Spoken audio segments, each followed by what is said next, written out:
te Guinée gisoon nañ Alpha Condé même bu nekkee foofu la gënoon méttee far woon na 3e mandat laataa ñu koy coup d'état la moo tax Sénégal ñu war a xalaatee noonu hors du conscient wax ku nekk am nga si gis-gis. waaw c'est que Côte d'Ivoire du Sénégal Guinée du Sénégal et différence fondamentale bi xam nga ci fan la nekk ci sunu armée ak sunu armée lan nañu capable def soo demee ay Côte d'Ivoire wala nga dem Guinée loolu armée bi moom lu leen njiit bi def loo rek dañ koy def mais ñun sunu Sénégal fii armée bi du lu nekk nañ ko mën a def loo. une armée républicaine. très bien parce que une armée républicaine armée boo xam ni am na yoo xam ni du ko def très légaliste comprendre donc première chose deuxième chose aussi mooy dañu am ay ressorts yoo xam ne dëkk yooyu amuñu ko maanaam dëkk yooyu boo gisee muy tàng ñuy reyante mooy diggante ñi bëgg ak ñi bañ amul kenn ku dox seen diggante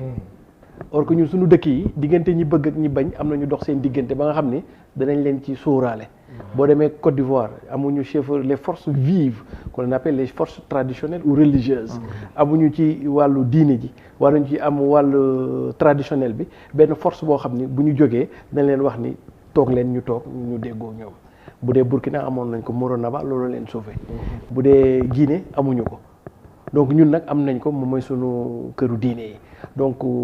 et puis troisièmement aussi peuple Sénégal fondamentalement ci côté bañ amul dara lu ñuy wutaleeg yeneen peuple yi comprendre peuple yëpp à un certain moment dañuy bañ mais ñun mécanisme yi ñu am en ressort ñoom yooyu nañu amul boo tax ni ma jàpp di président boo ko ba pare beneen bi mooy ce qu'on appelle le temps de l'usure c'est-à-dire que Macky Sall loolu da koo jàpp da koo jàpp fi ne tey jii gis nga dëkk des fois sax dafa baax boo xoolee depuis 10 ans 12 ans lu ñuy wax Macky ndokk yàlla sax bi yoon dinañ wàññi Macky bi di wax Amadou parce que loolu tamit ci biir sama oustaz miy def yëf yi diine tey werdu gën na koo xam moo ma gën a xam yooyu souvent dafa bokk aussi ñuy changer un peu ki ñuy def focus parce que kooku ci yi ànd ak moom ak bagaasam ak yooyu dana mën a changer lu bari en tout cas pour moom beneen bi tamit mooy li nga wax ni dëkk bi dina parce que li ëpp ci Sénégalais yi ce n'est pas que Macky Sall liggéeyul de déedéet ce n'est pas qu'il n'a pas un bilan de au contraire il a un très bon bilan mais Sénégalais yi ñoo doyal te doyal boobu toujours dama koy wax du doyaluñ ko parce que dañ ko bañ de déedéet président doyaluñ ko parce que defoo fi dara déedéet mais li olof yi ne naan ñoo bëggoon bëggatuñu. xam nga loolu dafa fort xam nga danaa leen koy wax du ngeen ciy bàyyi xel ki ne làmba ki la bëgg ba bëgg la da ngay xool gis nga Sonko ak président Macky Sall moo lay génneel way bi Sonko gars yi dañ koo bëgg biñ ko bëggal moo tax na même bu defee des ay bêtises conneries yu mënti def it gars yi duñu xool loolu ñoom bëggeel biñ ko bëgg nañuy xool. te bëggante wuñ comprendre donc yow ki la bëgg ba bëgg la même tey ji affaire Sonko bii bu ñu génne woon prouvé woon ne. te bëggantuwul loo ko mënti def du la gis. ndax bëggeel gis nga xoolal waaye ku la bañal ba bañ ko très bien loo ko defal du ko gis ndax mañal gim lay xoolee. voilà ayoo dogo sama dogo mooy dogo très bien xoolal xam nga loolu moo lay expliquer ni même lii ñuy toppee Ousmane Sonko même bu ñu demoon ba prouvé ni moo ko def sax gars yi baal nañ ko parce que dañ koo bëgg. ah dina gàkkal de. waaw non dina gàkkal non moom la bëgg expliquer non c'est-à-dire dama la bëgg expliquer exemple. nit bu demee ba toll ak yow ci bëgg. loo mënti def sa insuffisance sa manquement say erreur say faute moom pare na pour gëmm ko ndax mbëggeel gim la bëgg foofu laa bëgg a waxee looloo dal gune yi ci Sonko léegi leneen li nag moo dal président Macky Sall ci xale yi c'est-à-dire que Macky Sall tey bu doon defar ay tali or gars yi di sànni xaalis ci jaww ji booy yi di capté mais booy yi bëggatuñ ko comme président c'est-à-dire foofu nañ toll. mais tamit boo demoon stade du Sénégal gis ni ko gone yi doon taragale amaan di kam beneen gis-gis. waaw gone yi taragal ko président bu waxee ñëpp jug yuuxu. loolee tamit bu ko njiitu réew dundee ak ndawam. très bien ndaw askanam. moo tax ma ne mën naa am yeneen yëg-yëg. voilà moo tax ma ne la waaw moo tax ma ne la xam nga dama koy faral di wax ma ni fecckat ak kilifa. li dal feccikat moo war a dal kilifa. bu ko dal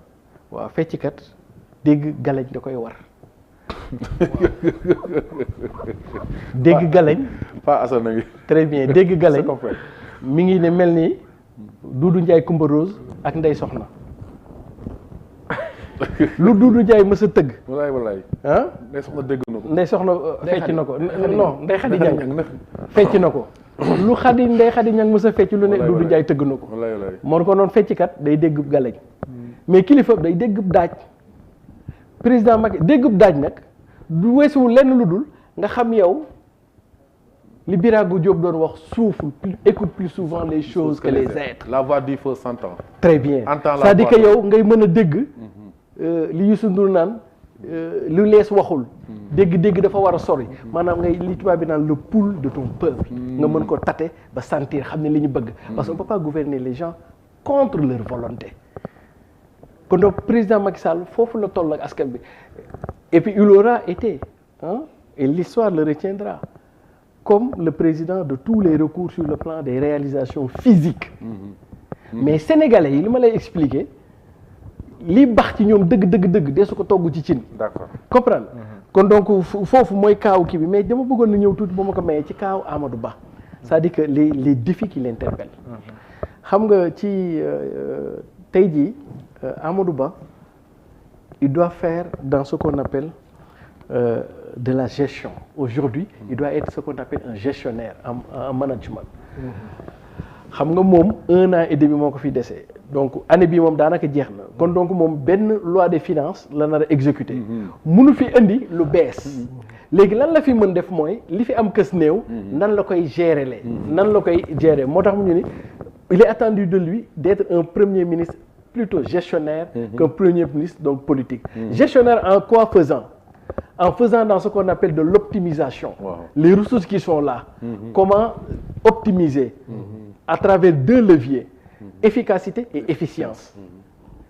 c'est-à-dire que moom tey jii soxlawul muy créer ressources nouvelles mais li fi nekk kës néew ak ni jonn nañ jéem a xool utilisation beaucoup plus rationnelle loolu su ko réussir rek su xamee focus bi loolu la rek yaxanal toppale beneen bi mooy il faut qu'il ose le coût de l'innovation politique ce que j'appelle le coût de l'innovation politique ça veut dire que ñoom ci seeni camp daf cee am ay jeunes loups aux dents longues c'est le moment pour moom de faire une forme de renouvellement générationnel en amenant en faisant un jeu subtil entre l'expérience l'expertise mais l'audace et la jeunesse et la pensée hors cadre ay xale yu ñëw di indi ay gis-gis yu bees ay xalaatin yu bees am fit yu bees et cetera te loolu manqué wul ci gouvernement mën naa jox 3 ba 4 profils seen boy boobu Fofana. Abdou Karim Fofana. il faut que je pense qu'il doit venir très bien. nii moom moo yor wàllum PSE. très bien le jeune Kassé Mamadou Kassé Sicap. waaw genre profil yooyu conseil départemental très bien voilà le jeune bi nekk Sojib la Gallo Ba. Gallo Ba très bien voilà léegi il faut que moom mu am champ wu def dose boobu ak dose un peu ñu am expérience pour ñu mën a compléter ñaari dynamique. L'expérience, l'expertise, la sagesse, mais aussi la pensée hors cadre et l'audace. Mais beneen bi voilà. waaw Mbacké moom moo def affaire réalisation yu bari fii affaire kii beneen bi mooy le secteur privé national.